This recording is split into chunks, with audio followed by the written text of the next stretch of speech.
2, 1, go! Hello everybody, I am Ben from Team Panic. Today we're going to look at how Exilis performed at ARC's February meet. Now, I have talked a lot at length about Exilis here on this channel and how it fights and how it performs.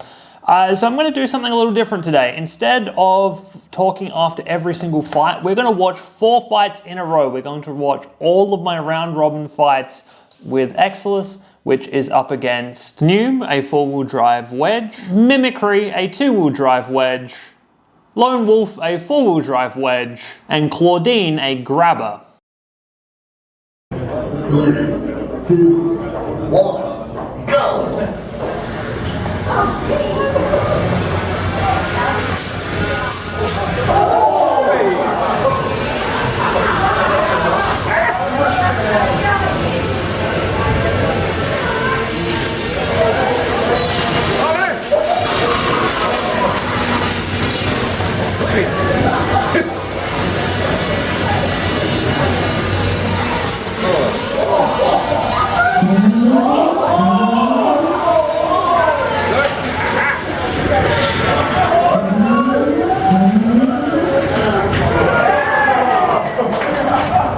Thank you, sir.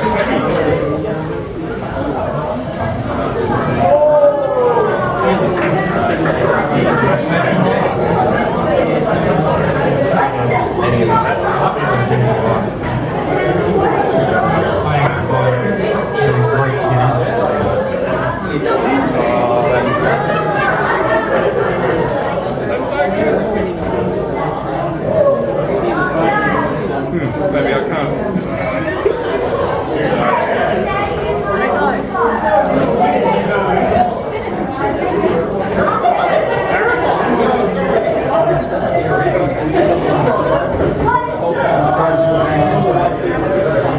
I don't think that's control. Yeah, I'm way out. 3, 2, 1, go!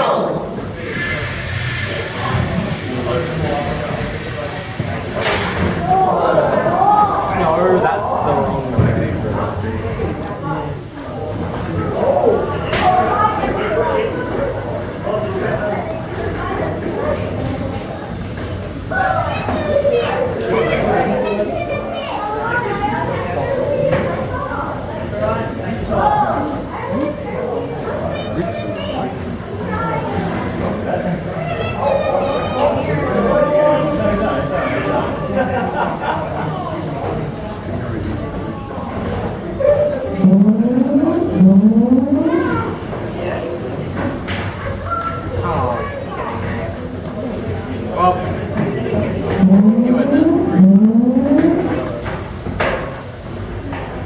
Oh, okay, that's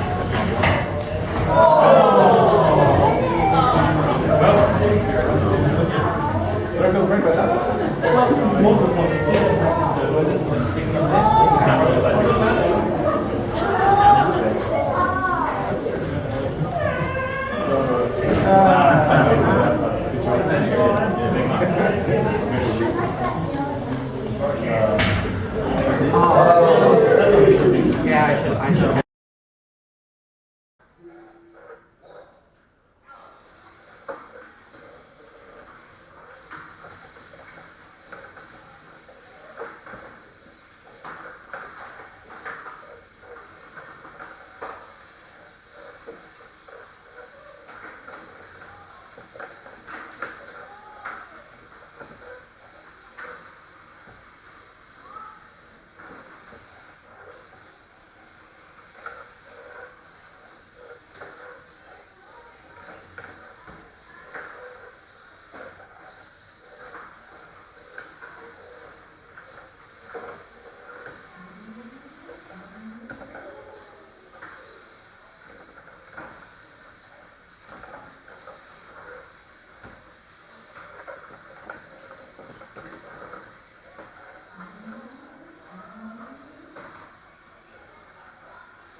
2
minutes left.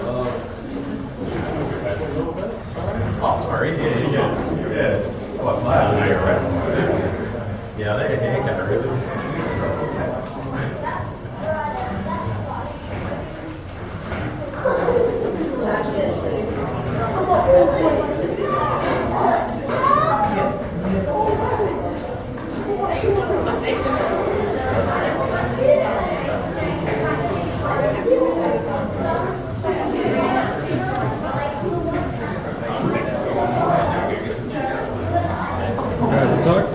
You guys separate? Try and back up. Alright, there we go.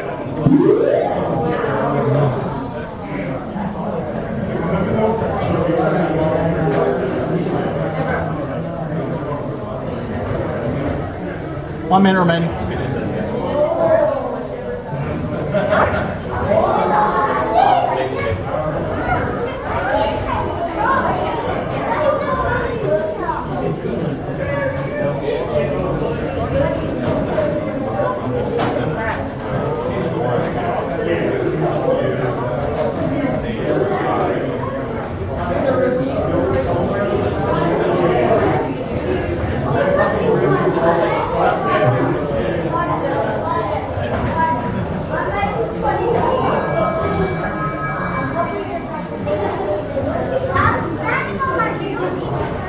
Seconds left.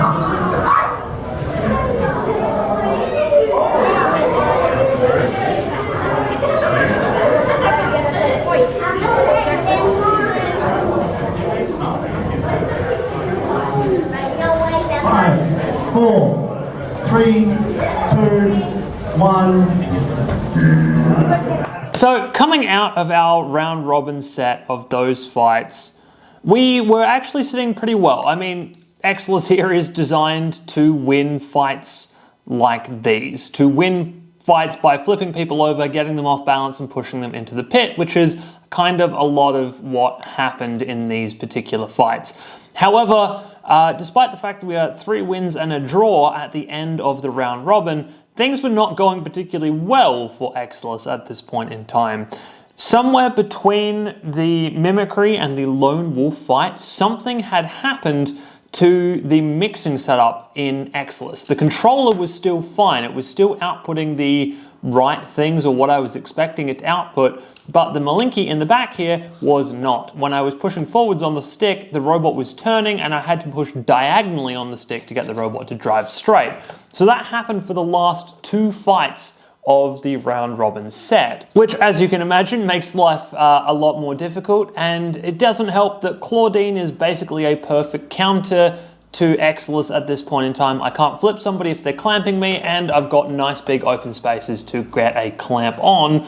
And yeah, Claudine, despite the fact that it was being driven by a dad of a kid who had loaned the robot and had been fighting it for all of the day and had stopped at that point, yeah, it was driven really well and was just a really good counter, which gave the draw in that particular case. Now, this is the same event that I was running the Melty Brain in, and I was way more focused on the Melty Brain than on Exilis. So much so that at the end of these 4 fights, I didn't think I'd made finals, not considering the fact that I was at 3 wins and a draw. We did indeed make finals, and our reward for doing so was to make it on through and fight a decidedly green Spike.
So that was a frustrating one from my perspective. The drive issue was still there. I was still having all sorts of trouble trying to keep squared up.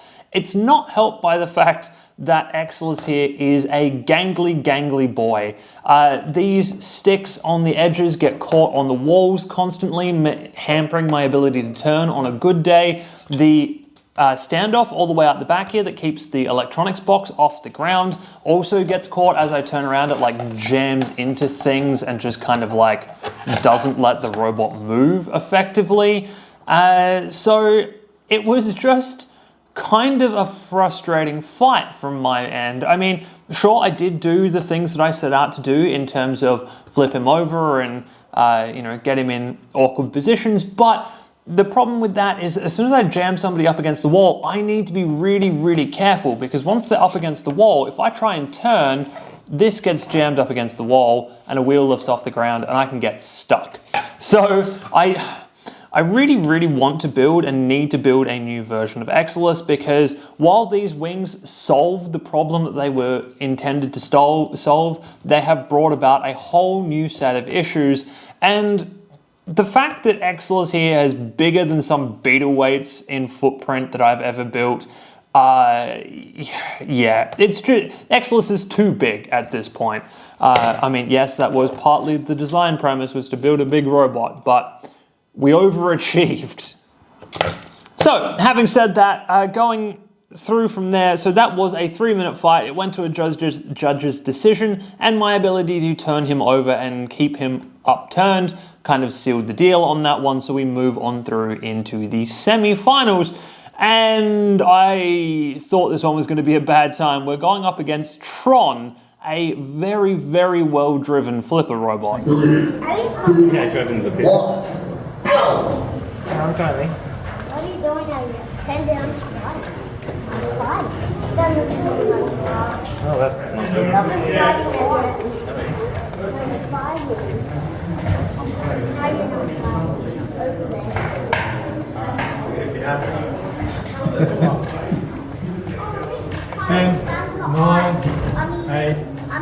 Don't bait me. It's not going to work. I've learned my lesson too many times. 4, 3, 2, 1.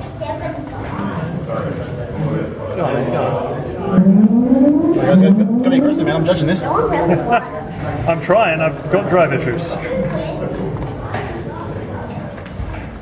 Oh, that's right. I forgot about that. Oh my god.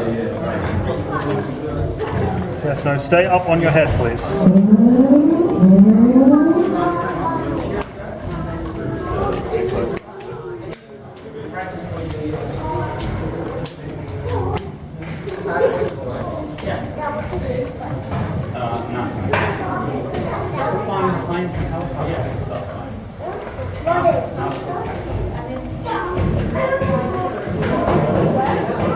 Oh, there we go. Okay, so you can very well effectively self-ride. Uh-huh. It's one thing I'm good at.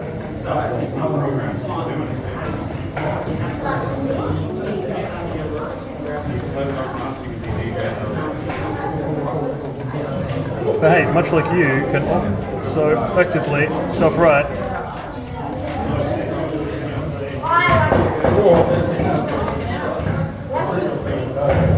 Okay. Suplex myself off of you just because I can. 1 minute left. I mean, when my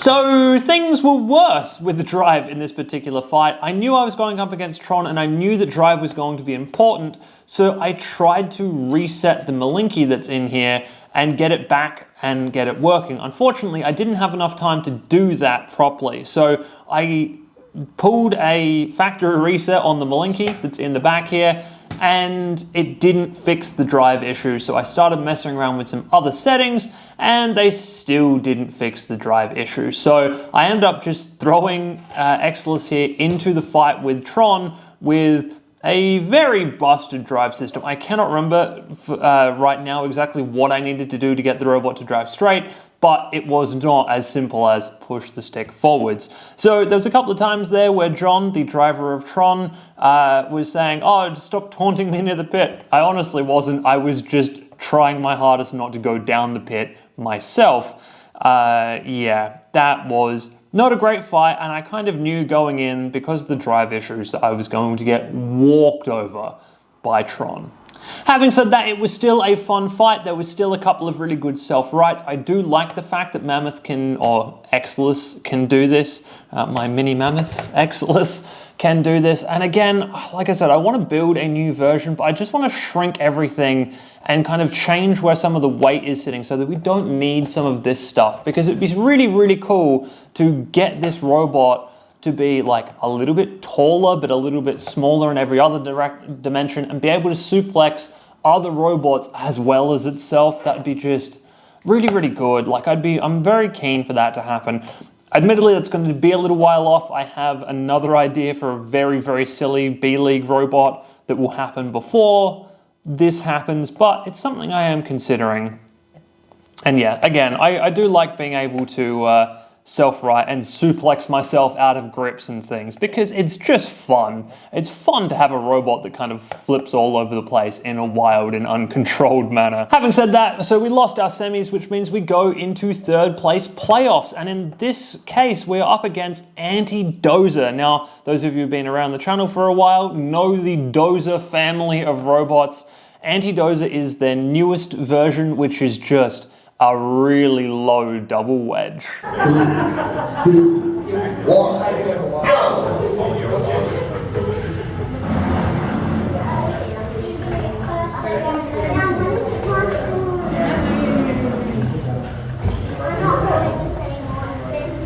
That's a good idea, mate. 10, 9, 8, 7, 6, 5, 4, 3, 2, 1.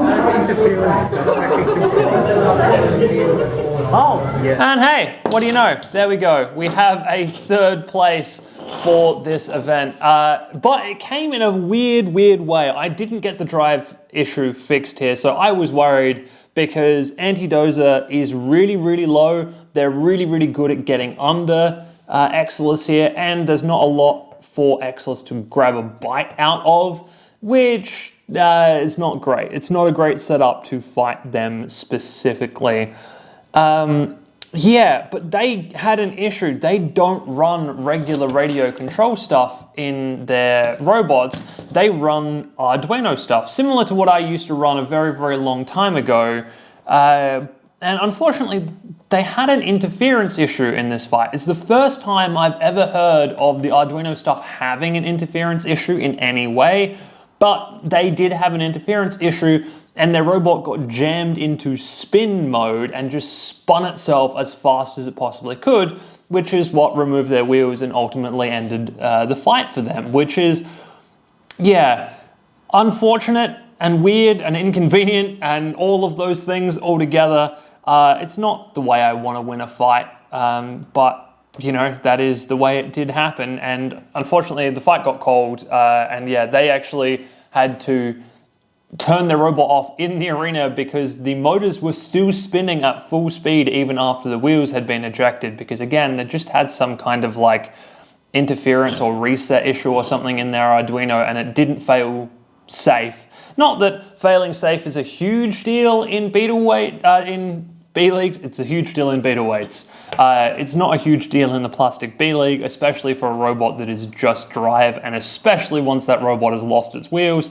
But yeah, you know, it's still interesting to see that type of thing happen. Anyway, that is going to be it for this slightly different form of a fight report. Let me know what you think of getting the round robins all together and just kind of talking about them like that. Especially for the B League, where there is a lot of robots that are very similar designed, and we've talked about Exilis's fight style and fight patternation a lot on this channel, I feel like. I just felt like changing it up a little bit and kind of getting through those a little bit quicker than we normally would. Yeah, anyway, that is going to be it for this video. Hope you've enjoyed that one. Yeah, let me know in the comments down below what you thought about the faster recap on the first couple of fights, and I will see you in the next video.